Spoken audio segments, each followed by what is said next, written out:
Today, we're going to look at Think Again by Adam Grant, The Power of Knowing What You Don't Know. What's in it for you? Learn why it's alright to be wrong. If you ever lost an argument to an annoying colleague or failed to convince a stubborn uncle of why your opinion on a topic is the only sensible one over a family dinner, you might have thought to yourself, if only I was smarter, I could have won this argument. Maybe you even promised yourself to sharpen your mind and hone your arguments until next time. It seems like a reasonable goal, but what if it's the wrong one? What if, rather than improving your mind, what you should really be working on is getting better at changing it? That's where this book comes in. You'll discover that the key to better judgment, greater competence, and winning more arguments lies not in your powers of thinking, but in your ability to think again. From eliminating racism in society to persuading anti vaxxers to better teamwork, you learn that humanity takes a step forward when certainty takes a step back. In the following minutes, you learn why the least funny people think they're hilarious, what a NASA space disaster can teach us about workplace culture, and how to win the argument every single time. Idea number one. In a constantly changing world, it pays to change your mind. In 2009, BlackBerry smartphones were riding high. The company controlled almost 50% of the smartphone market, and everyone, from Bill Gates to President Obama to Oprah, declared that they couldn't live without their Blackberries. But just 5 years later, the company's market share had nosedived to just 1%. Why? Because BlackBerry's inventor, Mike Lazaridis, wouldn't change his mind. As Apple's iPhone was released in 2007 and began to gain market share, Lazaridis continued to believe that most consumers would only want a device that could make calls and send and receive emails. He simply couldn't imagine a world in which people wanted more than what a BlackBerry could do. The key message here is, in a constantly changing world, it pays to change your mind. But before you rush to judge Mike Lazaridis, consider that you might have made exactly the same mistake. Whether you're a business leader or an entrepreneur, you probably pride yourself on sticking to your guns and staying true to what you believe in. But the problem with sticking to your guns is that the world is now changing faster than ever before, and access to information is increasing faster too. Just consider this. In 2011, the average person consumed 5 times the amount of information each day as the average person did in 1986. This frantic pace of change means that knowing how to think isn't enough anymore. You also need to know how to rethink so that you can integrate new information in your belief systems and strategies. Okay, but how do you do that? A great place to start is to train yourself to think like a scientist. Scientists are always curious about what they don't know, and they're constantly adapting their views to fit with incoming data. Scientists don't begin with answers, but with questions. They carefully test their theories and rely on evidence, not intuition. If you're like a business leader, you can think more like a scientist by viewing your business strategy as a theory that you need to test. A study on Italian startups found that founders who thought about their business scientifically gained more revenue and more customers than founders who didn't. The researchers concluded that the scientifically minded leaders had more success because they were more likely to pivot and adjust their business models when things started going wrong. Idea number two. You might not know what you don't know. For most of us, our biggest blind spots are the things we're not good at. This might seem counterintuitive, but numerous studies have shown that the people who scored the lowest on tests of logical reasoning and sense of humor, for example, also have the most overinflated view of their abilities in these areas. The key message here is, you might not know what you don't know. Worse still, when you falsely believe you're good at something that you're actually bad at, you're less likely to want to improve your skills. Take one study on emotional intelligence. It found that people who had the lowest emotional intelligence not only thought they were much more emotionally intelligent than they were also the least likely to want coaching to improve in this area. So what's the cure for our incompetence blindness? Humility. When you adopt a humble attitude and admit there's a lot you don't know, you open yourself up to learning new things and becoming more competent. You might be afraid that adopting a humble mindset will undermine your self confidence, but actually, humility and confidence aren't mutually exclusive. Confidence is about self belief, whereas humility is about questioning whether you have the right methods. The most successful people are confident about achieving their goal eventually, but they also have the humility to wonder whether they're currently using the best methods to get there. Another way to illuminate your blind spots is to enjoy a good old argument. When we argue over who's right, we have the opportunity to change our minds and do things differently and better. That being said, it has to be the right kind of conflict. Relationship conflict involves not only disagreement, but also emotions and personal dislike, whereas task based conflict concerns arguments over the strategy and methods you should use to get something done. During his research on Silicon Valley tech teams, the author Adam Grant found that the highest performing teams experience moderately high amounts of task conflict, especially early on in their projects. This conflict was usually about how to best move forward. But most importantly, the highest performing teams never had much relationship conflict. They all got along with each other, even when they clashed over how to get things done. In contrast, the lowest performing teams had low levels of task conflict but high levels of relationship conflict throughout their projects. The problem was that they disliked each other so much that they never felt comfortable enough to challenge each other's ideas. Idea number 3. The best negotiators do 3 key things to change people's minds. How do you persuade someone that you're right? Grant used to believe that the art of persuasion consisted of reeling off evidence that the other person was wrong. But he's come to realize that there's a lot more to negotiations and debate than beating someone over the head with logic. The key message here is the best negotiators do 3 key things to change people's minds. First, they find common ground with the other person. Most of us enter debates and negotiations like a tug of war. We think that if we can hit our opponent with enough reasons why we're right, then we can drag them over to our side. But the most skilled negotiators approach the debate more like a dance. They know that by stepping back occasionally, it gives the other person room to step forward.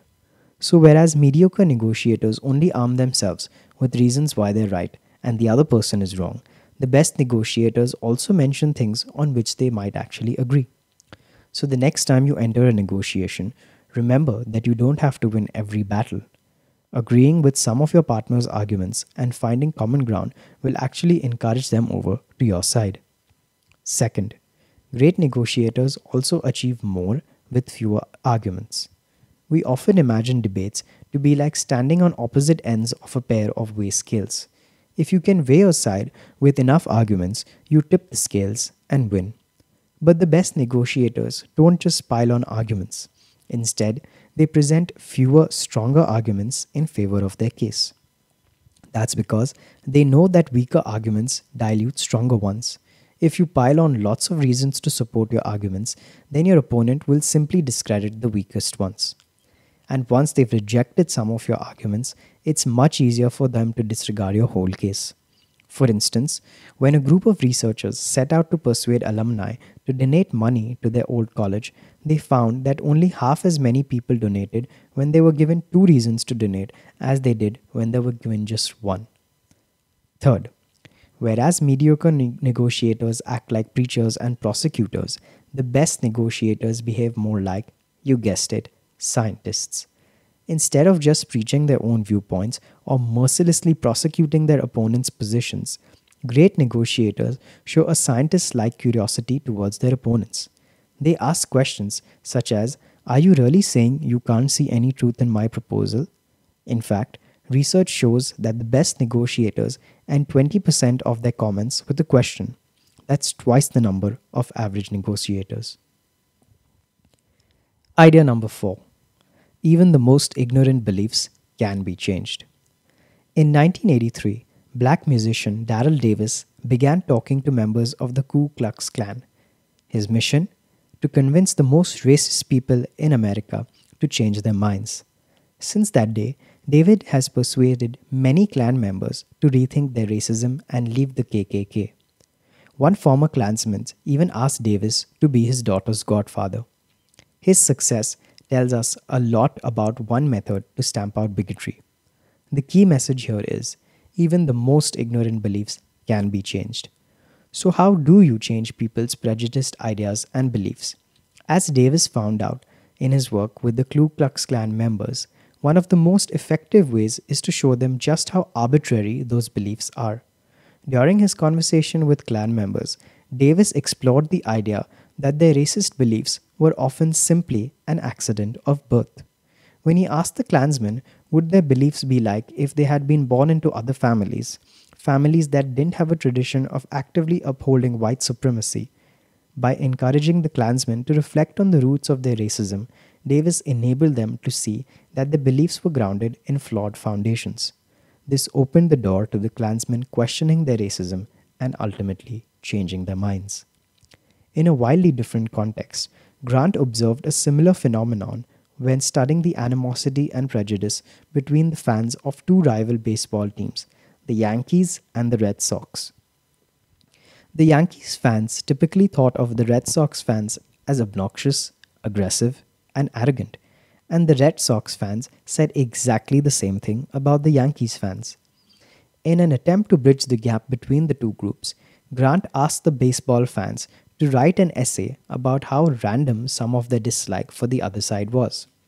He asked Yankee fans to consider the fact that if they had been born into a Red Sox supporting family, they probably would have grown up supporting the Red Sox too. After writing these personal essays, many of the baseball fans on both sides changed their minds on their own. They began saying that they realized that their prejudicial attitudes were silly and incorrect. To sum up, if you want someone to rethink their prejudices, it's not enough to show them why their beliefs are wrong. Instead, it might be better to show them that it's only pure chance that they believe these things at all. Idea number 5. You can persuade someone by asking them the right questions. As strange as it may sound, sometimes the best way to get people to rethink is to interview them. In 2018, in a hospital in Quebec, Canada, a young mother named Mary Helen was refusing to change her mind. Mary Helen was an anti-vaxxer and she didn't want her premature baby, Toby, to be vaccinated against measles. The staff on the maternity ward knew there was only one person who might be able to help. Enter Dr. Arnaud Gagnier, the vaccine whisperer whose work holds powerful insights into rethinking. In his work with Mary Helen, Gagnier used a technique known as motivational interviewing. The key message here is, you can persuade someone by asking them the right questions.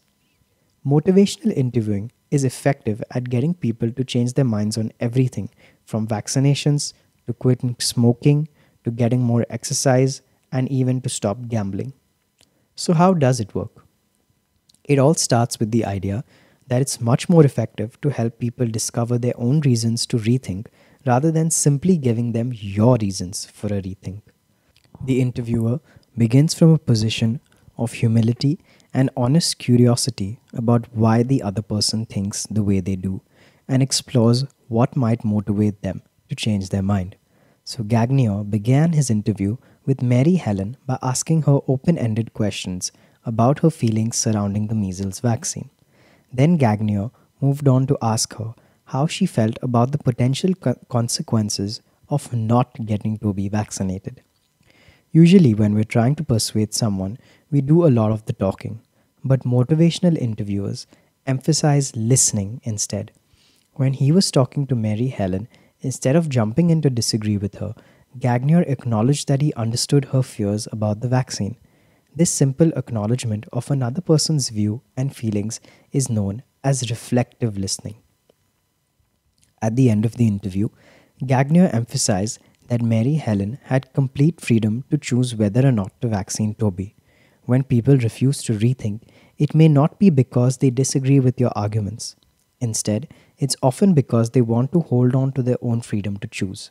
So it's important that you let the person know that they're capable of change, but that they're also free to decide for themselves. After the interview, Mary Helen decided to vaccinate Toby and her other children too. No persuasion required. Idea number 6. People rethink less when an issue is presented as black and white. In 2006, Al Gore released his award winning documentary on climate change, An Inconvenient Truth. It had a seismic effect, persuading governments, businesses, and ordinary people to start protecting the planet. But 15 years on, how successful has the environmental movement been in changing America's mind on climate change? Perhaps not as successful as it could have been. By 2018, only 59% of Americans viewed climate change as a severe problem, and 16% said they didn't think it was a problem at all. So, what can the mixed success of climate activists teach us about getting people to think again? The key message here is people rethink less when an issue is presented as black and white.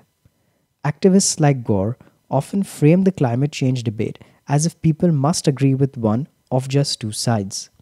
On one side, you have scientists and the truth, and on the other side, you have climate deniers and their wild claims. But if you want people to think again, then this black and white approach doesn't work.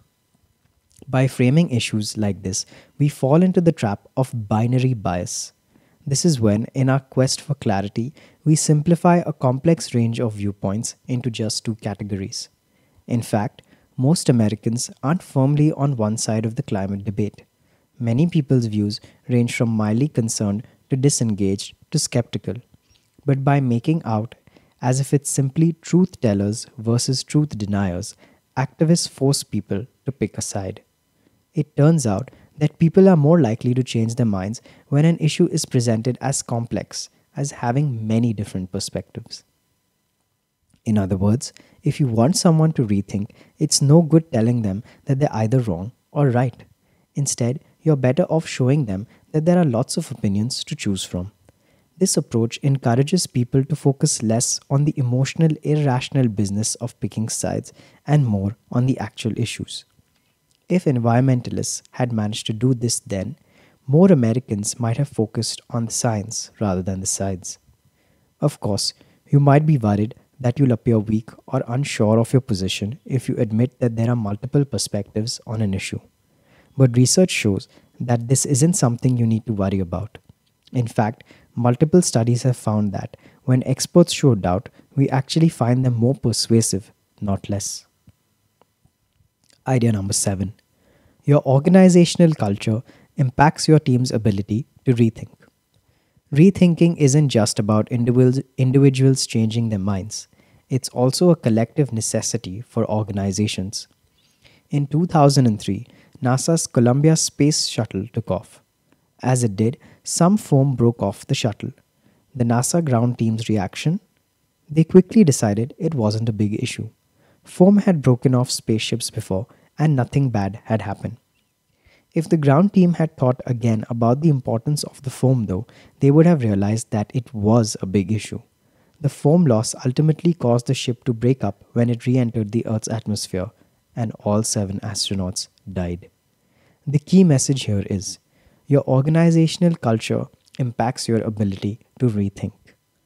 In 2003, NASA's culture was heavily centered around performance. The priority was getting things done and to an excellent standard every single time. With so much emphasis on results, there wasn't a lot of room for rethinking. If you want your team to have the ability to rethink and reassess their decisions, then your workplace needs to adopt a learning culture instead. In learning cultures, the highest priority is growth, and rethinking is routine. Employees maintain an element of doubt about their methods, and they're always aware of just how much they don't know. This mindset means they stay humble rather than suffering from the overconfidence that the NASA scientists fell victim to. You might assume that organizations with a performance culture get better results, But research shows that companies with learning cultures are the most innovative and make the least mistakes. You can instill a learning culture in your organization by providing psychological safety to your employees. When team members feel psychologically safe, they feel comfortable taking risks, knowing that they won't be punished for doing so. They trust their coworkers and managers enough to be able to admit when they've made errors. This means that mistakes and problems can be identified and ironed out. But in performance cultures, employees are routinely punished for failing, so people scramble to cover up their errors. Sadly, these errors then never get eliminated, and you have tragedies like the Columbia disaster. So, if you want your team to rethink when it counts, then don't tell them that failure isn't an option. Not only is it okay for teams to make mistakes and rethink their approach, it's also the only way your organization will learn, grow, and succeed over the long haul. Final summary. The key message in this book is: harboring doubt doesn't make you weak or incompetent, and neither does making a mistake. True progress and personal growth are born from constantly reassessing your ideas and opinions and by adopting a humble attitude towards knowledge. So, the next time someone tells you they're 100% sure that they're right and you're wrong, you can be almost certain that it's them who needs to think again. Actionable advice. You are your values, not your beliefs. How do you define yourself? If you get your sense of identity from your beliefs, then you might want to think again. When your sense of self comes from the opinions you hold, it makes it far more difficult to change them. Because your whole identity is based on them, you end up getting defensive and clinging on to opinions even when evidence suggests they're no longer valid. So instead of identifying with your beliefs, define yourself through your values instead. After all, your core values such as fairness, integrity, or excellence won't need to change throughout your life, but your beliefs about how to advance them probably will. This is the end. Thank you.